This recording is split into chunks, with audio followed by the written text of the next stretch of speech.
එතකොට උෂ්ණත්ව මාන මොනවද වර්ග? අපි සාමාන්‍යයෙන් කතා කරන උෂ්ණත්ව මාන වර්ග මොනවද කියලා ප්‍රශ්නයක් තියෙනවා.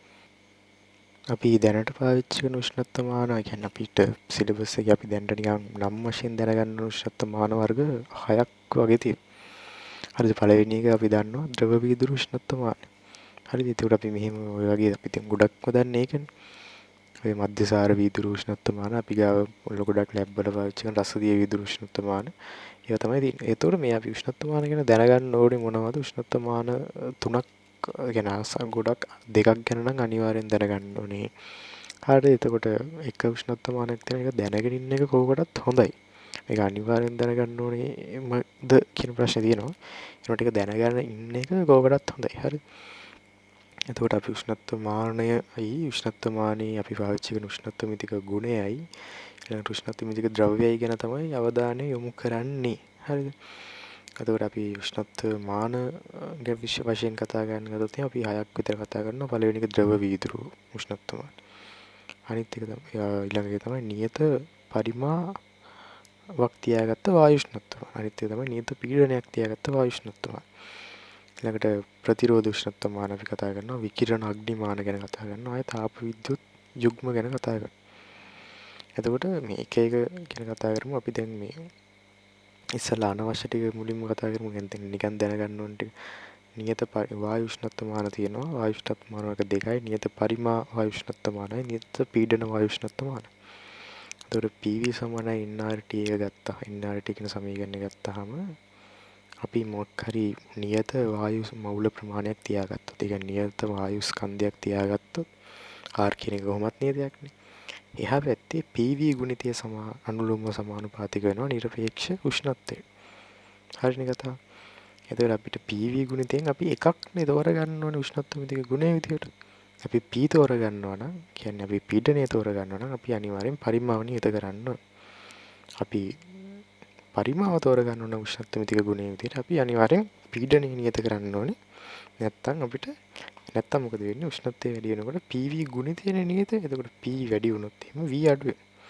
ඒ විදිහට මේක මාරු වෙලා යාලක බැලන්ස් කරගන්න. ඒකින්ද අපි ඒකෙන් එකක් නියත කරගෙන තමයි මේ උෂ්ණත්ව මාන හදන්නේ. එතකොට නියත පරිමා වායු උෂ්ණත්ව මානයක් ගත්තොත් එහෙම මේකේ තියෙන විශේෂත්වය මොකද්ද? නියත පරිමා වායු උෂ්ණත්ව මානයේ නියත පරිමා.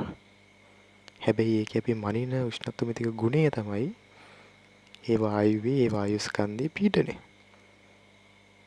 නියත පීඩන උෂ්ණත්ව මානයක අපි මනින එක තමයි ඒකේ මනින උෂ්ණත්ව මිතික ගුණය තමයි ඒ වච්චර වායු ස්කන්ධයක තියෙන පරිමා. නියත පීඩන නම් පරිමාව තමයි මනින්නේ. නියත පරිමාණ පීඩන තමයි මනින්නේ. හරිද? එතකොට මේ දැන් අපි උෂ්ණත්ව මිතික ගුණය ගත්තොත් එimhe හැම වෙලාවෙම මේක නියත වායු ස්කන්ධයකනේ.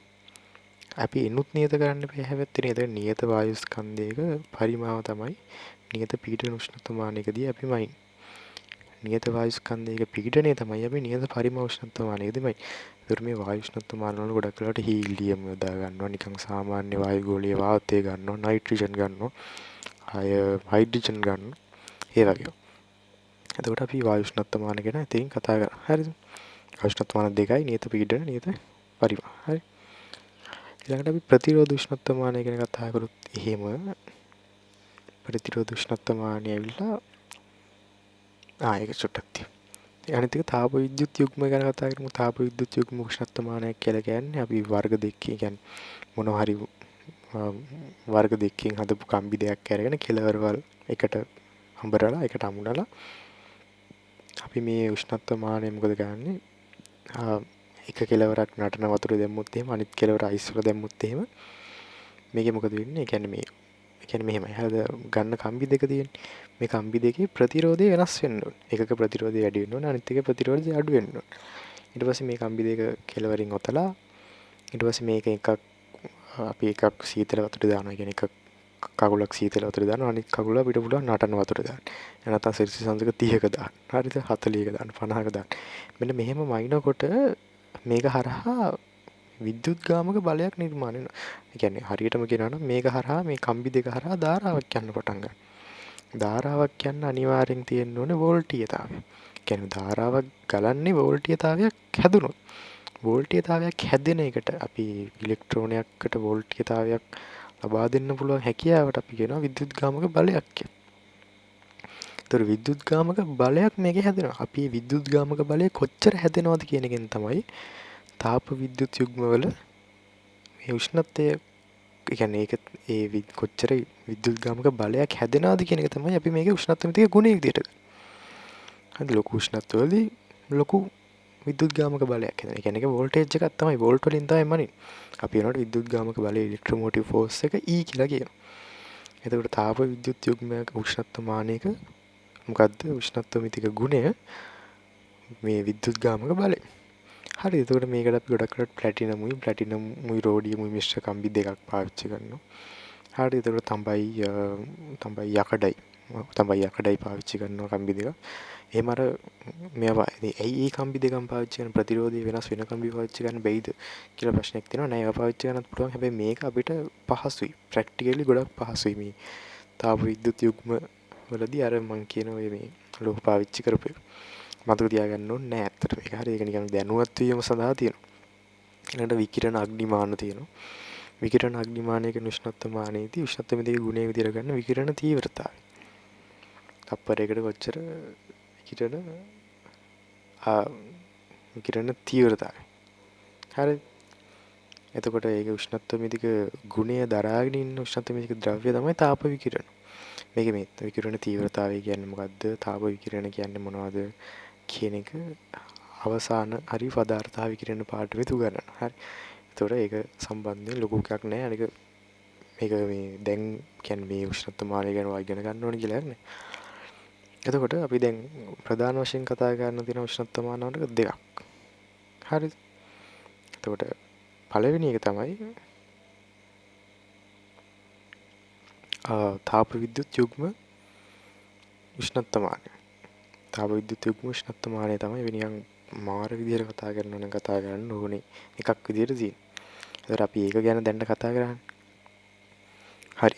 එතකොට අපි දැන් කතා කරා තාප විද්‍යුත් යුග්ම උෂ්ණත්වමානයයි විකිරණ අග්නිමානයයි ප්‍රතිරෝධ උෂ්ණත්වමානය කියලා තව එකක් තියෙනවා. ප්‍රතිරෝධ උෂ්ණත්වමානය ඇවිල්ලා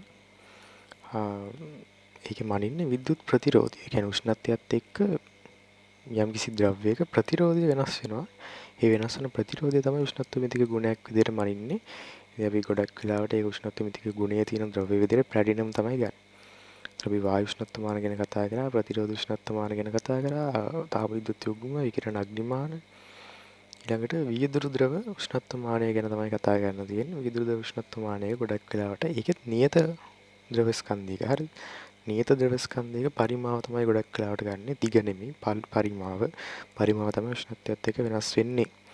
එතකොට මේ පරිමාව වෙනස් වෙන දේවල් අපි ගොඩක් වෙලාවට පාවිච්චි කරන්නේ රසදියයි මධ්‍යසාරයි. වීදුරු මේ බටයක් අස්සට රසදිය දානවා. එහෙම නැත්නම් මධ්‍යසාර දානවා. අපි දන්නේ මධ්‍යසාර උෂ්ණත්වමානය, රසදිය උෂ්ණත්වමානය. මේ දෙකමයි තියෙන්නේ. වීදුරු ද්‍රව මේ උෂ්ණත්වමාන ගණය. ඒතර මම මේක කිව්වා දෙකක් අනිවාර්යෙන් අපි දැනගෙන ඉන්න ඕනේ සම්බන්ධයෙන් කියලා. ඒක තමයි පළවෙනි එක වීදුරු ද්‍රව උෂ්ණත්වමාන. ඒතකොට ඒක නියත ද්‍රව පරිමාවක මේ නියත ද්‍රව ස්කන්ධයක් ගත නියත ද්‍රව ප්‍රමාණයක පරිමාව තමයි අපි ඒ උෂ්ණත්වමිතික ගුණය විදිහට කතා කරන්නේ. ඒ උෂ්ණත්වමිතික ද්‍රව්‍ය තමයි එක්ක රසදිය එක්ක මධ්‍යසාර. අපි එහෙම මතක තියාගන්න ඕන දෙවෙනි අපි දැනගෙන ඉන්න ඕන දෙවෙනි උෂ්ණත්වමානය තමයි තාප විද්‍යුත් යුග්ම උෂ්ණත්වමානය. ඒක අපි බලන්නේ විද්‍යුත්ගාමක බලය ඒකට ගොඩක් වෙලාවට යොදාගන්නේ ප්ලැටිනම් රෝඩියම් මිශ්‍ර ලෝහ. ඒ ටික මතක තියාගන්න ඕනේ. හරි ඒක බලන්නේ විද්‍යුත්ගාමක බලය කියන එක දැනගන්න ඕනේ. තාප විද්‍යුත් යුග්ම උෂ්ණත්වමානය කියලා එකක් තියෙනවා කියලා දැනගන්න ඕනේ. සහ ඒකේ කොයි වගේ එකක්ද කියලා මම අර කලින් කියපු ටික ඔයාලා මතක තියාගන්න ඕනේ. ඒතකොට ඒ ටික දැනගත්තා නම් ඇති. අනිත් එක තුන්වෙනි එක තමයි මේක මතක තියාගන්න ඕනද නැද්ද කියලා ප්‍රශ්නයක් තියෙනවා. ඒනට කෝකටත් හොඳයි. ඒ තමයි ප්‍රතිරෝධ උෂ්ණත්වමාන වර්ගයක් තියෙනවා තර්මිස්ටර් කියලා. තර්මිස්ටර් කියලා ප්‍රතිරෝධ උෂ්ණත්වමාන වර්ගයක් තියෙනවා. ඒතකොට අන්න ඒක ගැන චුට්ටක් දැනගන්න. ඒතකොට ඒකෙත් උෂ්ණත්වමිතික ගුණය විද්‍යුත් ප්‍රතිරෝධය. ඒ කියන්නේ යම්කිසි තියෙන ද්‍රව්‍යයේ තර්මිස්ටරයක් ගත්තොත් එහෙම ඒකේ විද්‍යුත් ප්‍රතිරෝධය තමයි උෂ්ණත්වයත් එක්ක වෙනස් වෙන උෂ්ණත්වමිතික ගුණය. ඒක දරාගෙන ඉන්නේ ගොඩක් වෙලාවට ඒකේ තියෙන ලෝහය. ඒකේ තියෙන ලෝහය ප්ලැටිනම්ද ගොඩක් වෙලාවට ප්ලැටිනම් කියලා තමයි අපි ගන්නේ. හරි. තර්මිස්ටර් එකක් ගත්තොත් එහෙම ඒකේ තියෙන මේ ලෝහය. හරි. එතකොට මේ ටික තමයි උෂ්ණත්ව මානයි උෂ්ණත්ව මිතික ගුණ උෂ්ණත්ව මිතික ද්‍රව්‍ය සම්බන්ධ මූලික කතාව. හරි. හරි.